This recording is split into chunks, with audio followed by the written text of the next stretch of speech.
Bismillahirrahmanirrahim. Assalamualaikum warahmatullahi wabarakatuh. Selamat sore.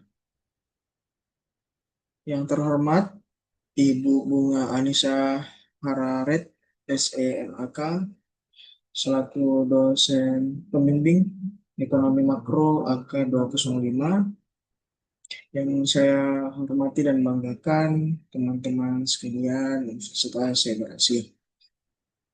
Izinkan saya Muhammad Azahir, NIM 2403010204118, akan membawakan presentasi dalam rangka untuk menyelesaikan ujian akhir semester Prodi Akuntansi Pembelajaran Jarak Jauh atau PJJ S1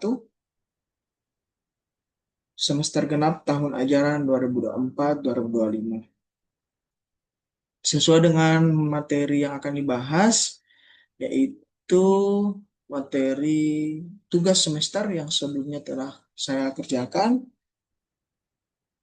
Izinkan saya untuk melakukan share screen atas materi yang akan saya.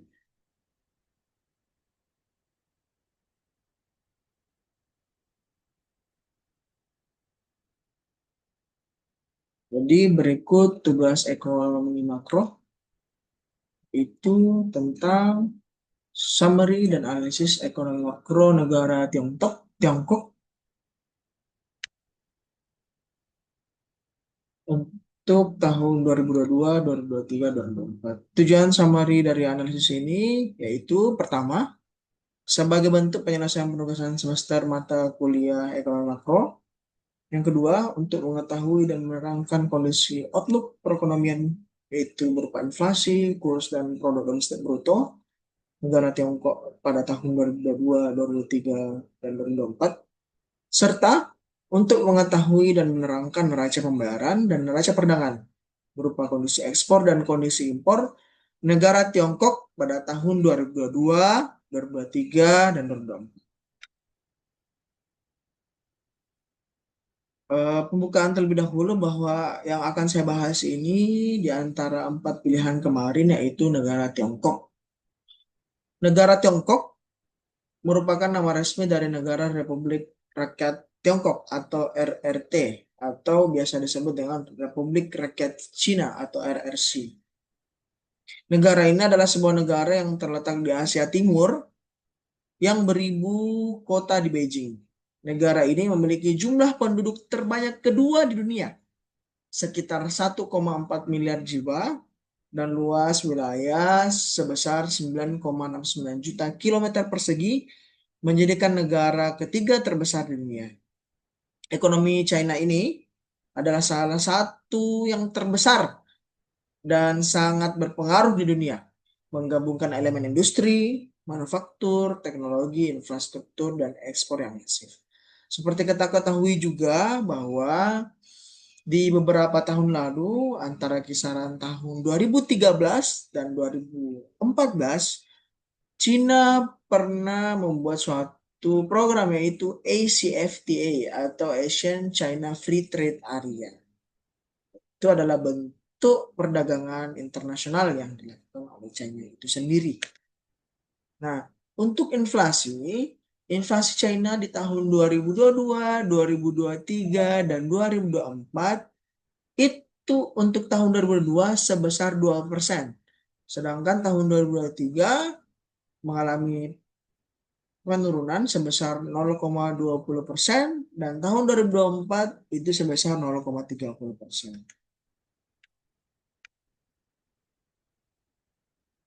Nah, inflasi yang terjadi di tahun 2022 adalah inflasi yang moderat dikarenakan kebijakan zero COVID yang ditekan oleh permintaan. Kemudian harga pangan didorong oleh inflasi di kuartal ketiga. Kemudian di tahun 2023, inflasi turun signifikan sebesar 0,2% akibat pemulihan dari konsumsi yang lemah pasca pandemi COVID-19. Kemudian deflasi sebesar 0,5% terjadi pertama kali sejak pada tahun 2021 di bulan November tahun 2023. Nah, kemudian tahun 2024 inflasi tetap rendah meski telah dilakukan stimulus oleh pemerintah.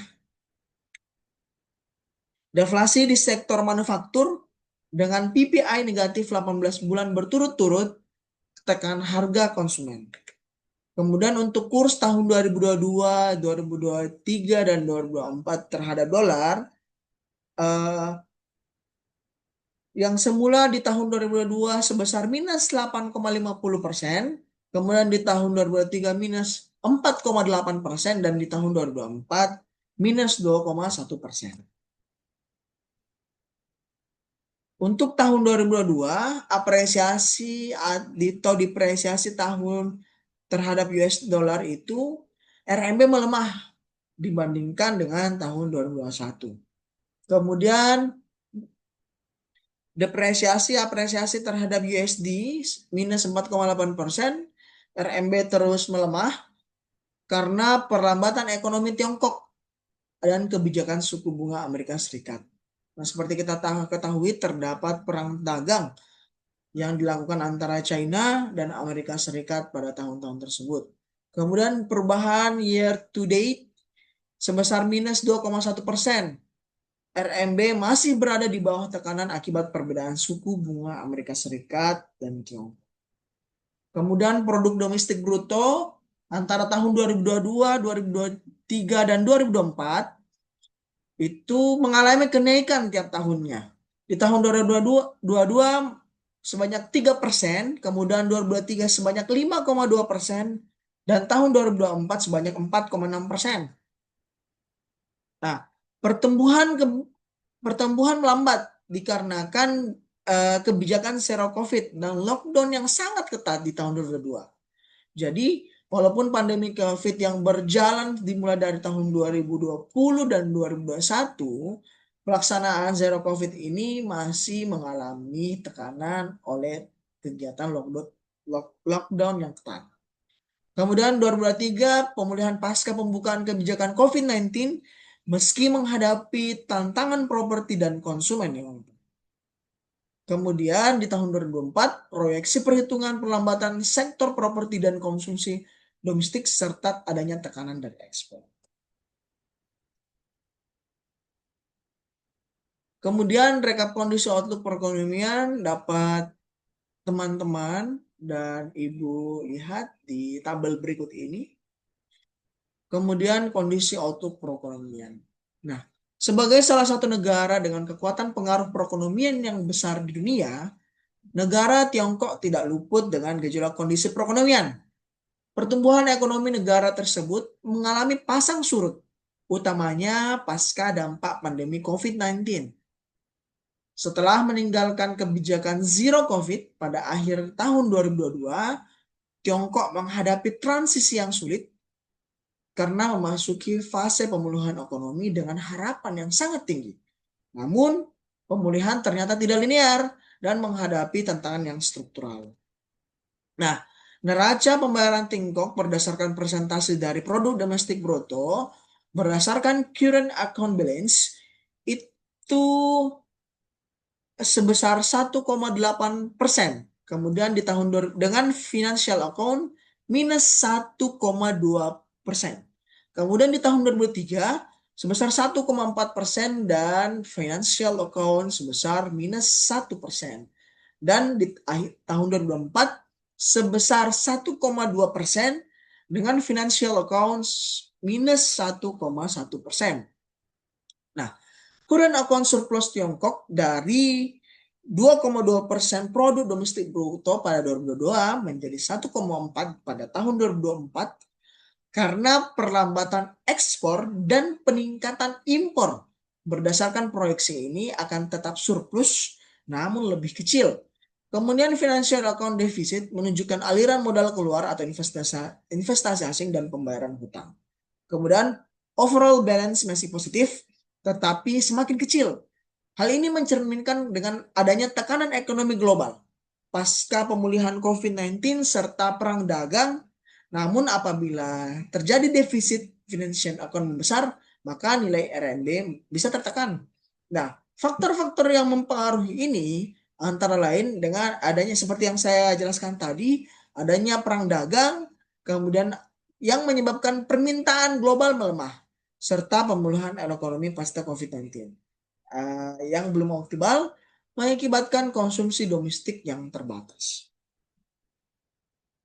Kemudian neraca perdagangan Tiongkok persentase dari produk domestik bruto tiap tahunnya itu di tahun 2022 sebesar 2,2%, tahun 2023 1,9%, dan di tahun 2024 sebesar 1,7%. Nah, neraca perdagangan relatif kuat karena ekspor tetap solid meskipun ada tantangan global, yaitu COVID-19 serta perlambatan ekonomi. Faktor yang mendukung adalah berupa permintaan global untuk barang manufaktur Tiongkok yang masih tinggi, sementara impor tertekan oleh pembatasan domestik. Kemudian, untuk tahun 2023, mulai terjadi penurunan karena melemahnya permintaan global, yaitu resesi di Eropa, kemudian kenaikan suku bunga Amerika Serikat, dan pemulihan impor domestik pasca pembukuan ekonomi. Hal tersebut terjadi karena perang dagang antara Amerika Serikat dan Tiongkok. Kemudian di tahun 2024 diprediksi terus menurun karena tekanan eksternal seperti pelambatan ekonomi global, reshoring oleh Amerika Serikat dan United Arab, dan peningkatan impor, pemulihan konsumsi dalam negeri yang memungkinkan terjadinya ketegangan geopolitik. Nah, eh, kemudian berikut sumber-sumbernya yaitu National Bureau of Statistics of China (NBS), kemudian IMF Publications WEO database tahun 2024 bulan April, kemudian ada data World Bank .org indicator, kemudian ada OECD, dan terakhir sumber pendahuluan tadi yaitu bersumber dari Wikipedia. Mungkin cukup sekian pembahasan saya hari ini dalam rangka untuk pelaksanaan ujian akhir semester genap tahun 2024-2025. Mohon maaf apabila terdapat kesalahan kata, pengucapan diksi, maupun kekeliruan dalam pemaparan materi. Lebih dan kurangnya mohon dimaafkan. Cukup sekian. Assalamualaikum warahmatullahi wabarakatuh.